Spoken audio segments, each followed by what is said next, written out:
it's me Kesia. I welcome you all to the very first video of my Newfoundland diary. I am in Canada in the most eastern province called Newfoundland and Labrador, and I live in city of St. John's. So how I came here? I came here on a work permit which I got while I was in India.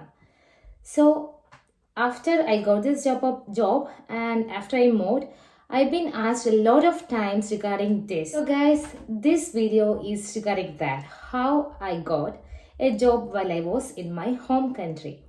So the main points on my experience is I didn't had any IELTS or I haven't done any ECA, that means Educational Credential Assessment before, and I never went through any agencies. After all, I didn't have to spend any penny to get this immigration done. So I started thinking about moving to Canada at the beginning of March 2019. I didn't have any clear-cut idea on how I can go through. So I went through the official website of Canada. There is a link saying the immigration part. So there I could find a lot of information regarding the main plans that were existing. So it's basically the Express Entry and the Atlantic Migration Pilot Program. So the difference between the Express Entry and the Atlantic Immigration Program is the Express Entry is purely based on the point system, and the points are calculated based on the band or the score you got to the IELTS examination and the age of the people or the persons who are going to come to Canada and the experience of the work you had in your back home country, and there are so many other factors as well. But AIPP is not a point based system, and the plus point of AIPP is that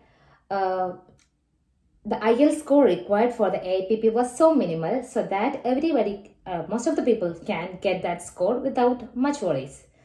And another thing, the competition exists for AIPP and Express Entry.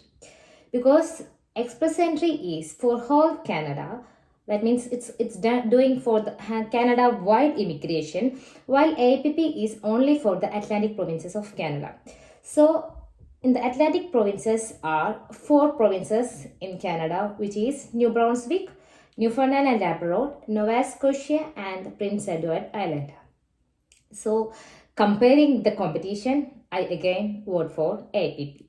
So that's how I came close to AIPP. So while doing some other research for the AIPP procedures, I got some information saying that there are some national occupancy code. If we are under the category of 0, A, B or C, we are eligible to apply to AIPP. So the first thing that I had to go for AIPP was to get my NOC code. That means I need to get an NOC code corresponding to my job. That means I was a software developer. I'm a software developer yet still. So I need to get the NOC code corresponding to my job. To get this done, there is a link in the official website of Canada to get your NOC code by entering the keywords of your profession. If you want, I will drop that link in the comment description box below. You can make use of that.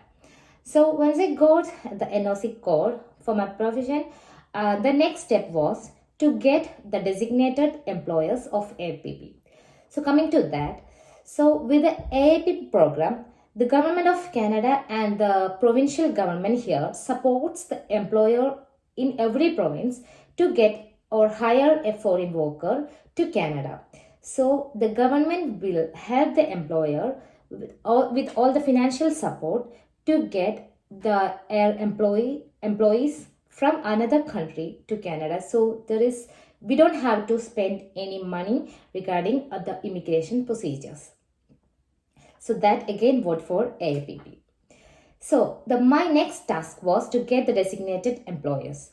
That means the employer who are allowed or eligible to get a foreign worker here to Canada. So For all these 4 provinces, they have a nice list of the designated employees in their official website. So you can go and get the designated employees for each province listed above. That is New Brunswick, Novascotia, Newfoundland and Labrador, and Prince Edward Island. So I went through all these sites, but what I found easiest for the Newfoundland and Labrador was they had a nice list of designated employers so that we can search the employer with our NOC code. So once we enter our NOC code in the column, it will show up all the employers that are hiring with this code. So I got some list of employers. With this employer list, I started following them through their official website parallelly to LinkedIn. So LinkedIn had helped me to get connections with this employer through some employees working there. That really helped me a lot even without knowing that. So your next step is to get notified about the opportunities or vacancies corresponding to your profile. So for that, I did some filters in LinkedIn to get notified when there is a job opportunity coming in that company. With that settings, I used to get notifications on the companies I searched while they have a similar job to my profile. I got an alert saying that my current employer have a vacancy that is matching to my profile. So I went directly through the official website of the company through the career page. There I could see this opportunity as I saw.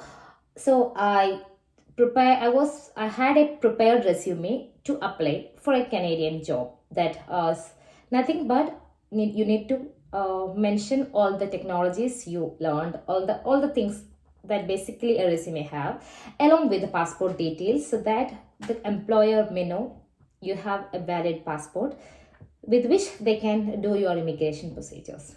So it was basically a resume. So I applied with the resume and with the links in the career webpage. So as soon as I submitted my application, I immediately got an approval saying that they got my application, within which they had nicely mentioned that they will take some time to process all the applicants. So I was expecting a delay. So as I said, without much delay, but still I took almost 2 months. I got an interview call through mail.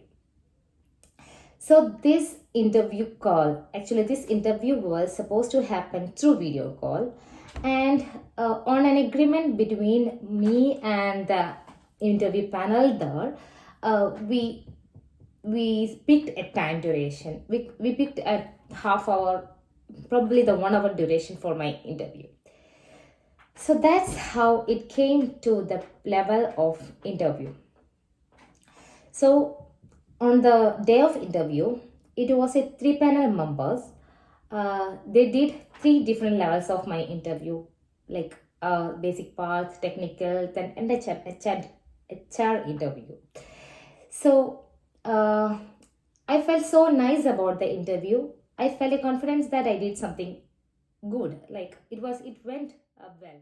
In the interview, I have been asked about like almost everything I mentioned in my resume. So you have to be careful while you prepare resume, because every point you indicated may come as a question in front of you. So the interview was a bit a practical level, but it was fine, and they greeted me very well. So after that interview done, there was some follow-up mails that been going on, in which I had to submit my transcript, which is unofficial, because the official transcript would take too much time. So as they asked, I submitted my transcript, which includes all the marks, all the subjects I learned throughout my education, like from degree, post-graduation, and so along with the degree copy of the certificate, like degree certificates I got. And I had to submit my passport as well, just to prove that I have a valid passport. After that, they asked me about my expectation about salary here. So I did some good research on Google for the like market salary level of the province. So I submitted that as well. So without much delay, within a week or maybe 2 weeks, I got an offer letter from them. Then, as I accepted this offer letter, my employer, like the HR person, she connected me to a lawyer firm in Canada. So I was supposed to work with this lawyer firm to get my work permit done, but I don't have to pay any fee for the lawyer or for any other procedures, because the company will be paying the lawyer and the government is supporting the company. So I didn't ask to I didn't ask to pay any money, but I had a lot of documents that I need to submit. So if you have any queries on that, please do ask in comment box. I will definitely come up with the details regarding those documents I submitted, or through all the procedures that I went through. So with the procedures of that took almost 1 to 3 months. So finally I got my work permit done and my visa stamped in my passport by the end of September. So the journey started from March. I applied to this job by March 2019. Finally, I got every procedures done by end of the September. Parallelly, I was doing my notice period with my past employer. So by October 2019, we moved to Canada. So that's how my journey, and I think it was very nicely done without any effort, without much effort, because this law firm was doing a nice job for me. They didn't bother me about lot of documents. Everything was handy and all the documents were with me at least.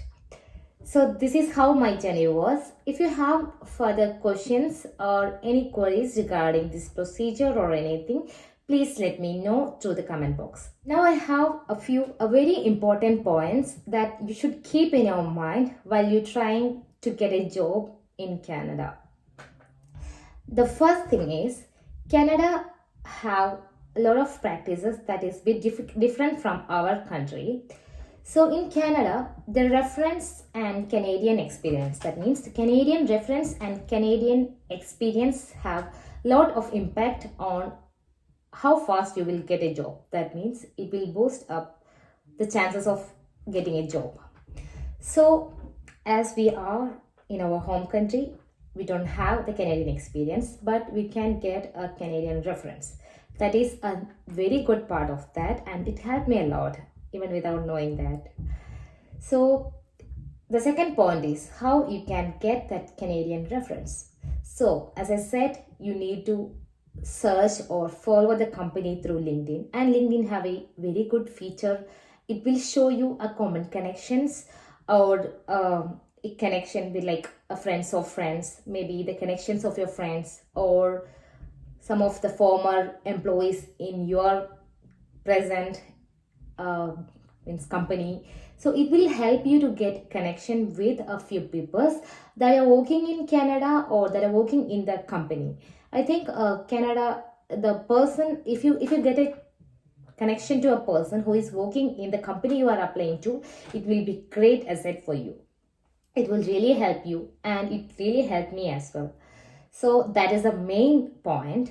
And the other point that I want to remind you is, never ever give money to any person who is claiming as an employer or is claiming as agency for this program, because the employer doesn't need money to get you hired, and they have all the support from the government as well. So please don't fall in traps. And the other point is, if you got a job offer from any of the employers in Canada, please do check the job offer before accepting it. Even though you accepted it, doesn't matter, but you have to check if they are asking for money. So please do verify the job offer letter that you received before you accept it. And another point that I didn't mention in the video was, like, even though I was doing everything through AIPP, to process my visa much more faster, my lawyer had recommended me to go through the Global Skill Strategy Plan, which is an existing plan to get a foreign worker very fast, but it will need a LMIA, that means Labor Market Impact Assessment. Basically, AIPP doesn't need this LMIA report, but to get me here in a very fast way, I had to go through that process as well.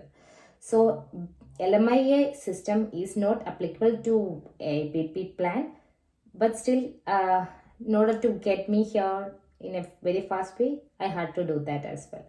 So this is all about how I got a job and how I landed here in Canada. So if you have further questions or suggestions that I should include in my videos, please let me know through the comment box below. And there is a note, it's my first video, so please forgive me for the mistakes that I've been doing through the video. So I will keep my videos 100% genuine.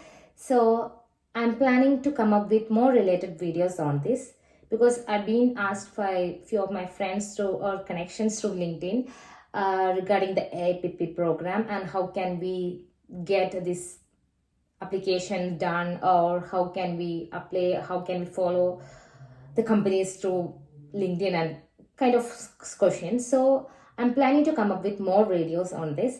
So please stay tuned to my channel by hitting the subscribe button below, and please don't forget to hit the bell icon near to that, because it will notify you immediately after I'm coming with a new video. So please stay tuned. Thank you for watching my channel. See you. Bye.